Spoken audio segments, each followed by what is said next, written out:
Bonjour Yvonne. Bonjour. Le mot tsniout signifie pudeur. Mais en réalité, quand on regarde bien dans l'usage en hébreu, c'est pas seulement la pudeur au sens de l'habillement, c'est la retenue, c'est la modestie, c'est l'humilité, c'est la simplicité. Et du coup, on a une vision beaucoup plus riche, beaucoup moins réductrice de ce que signifie le mot tsniout. Parce qu'au fond, quand on y réfléchit, on parle beaucoup de ça aujourd'hui, la question de la pudeur, c'est aussi la question de l'impudicité. Pas seulement de la façon de s'habiller, mais la façon de regarder les gens. Il y a souvent un regard obscène à vouloir déshabiller du regard, à regarder goulûment une personne, c'est-à-dire en réalité d'oublier qu'elle est quelqu'un et en faire un pur objet de désir.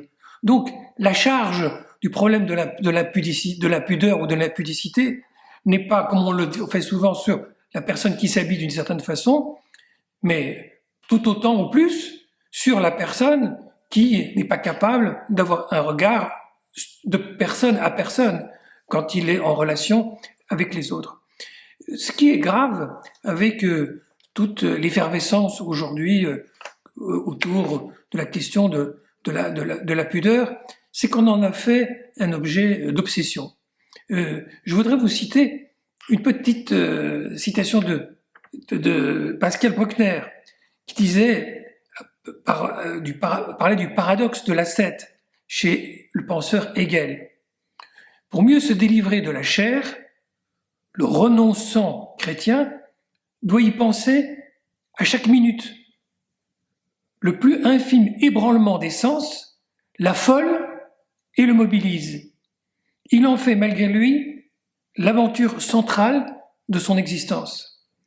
C'est un très beau texte de Pascal Bruckner pour décrier cette attitude d'ascétisme chrétien, mais on entend très très bien que ça dépasse largement le christianisme, et que dès l'instant que l'on fait de la question de la tsniout, de la pudeur, une question de longueur du vêtement, une question centrale, eh bien, ça en devient une obsession et on tombe exactement dans la situation paradoxale.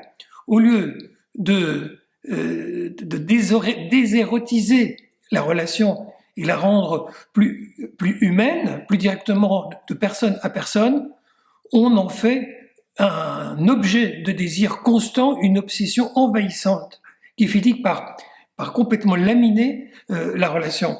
Tout le corps de la femme, jusqu'à savoir, parce que c'est souvent de la femme dont il est question quand on parle de pudeur, tout son corps, jusqu'à sa propre voix, devient objet du désir. Du coup, elle n'a plus droit au chapitre. Il faut surtout pas qu'elle parle. Il ne faut pas qu'on l'entende. Et à la limite, il ne faut plus qu'on la voie, qu'elle s'efface du paysage. Alors, ce que j'ai à dire, tout simplement, sur la tsniout, c'est que ce n'est pas une question de vêtements, ou plutôt, ce n'est pas une question de vêtements extérieurs, mais de vêtements intérieurs, de voiles que l'on place soi-même dans sa relation aux autres, non pas pour ignorer la beauté, ni même l'éros qui fait partie des belles choses de la vie, mais pour leur donner leur juste place et pour remettre au centre la relation de personne à personne et mettre fin à cette obsession qui finit par détruire complètement le tissu des relations humaines.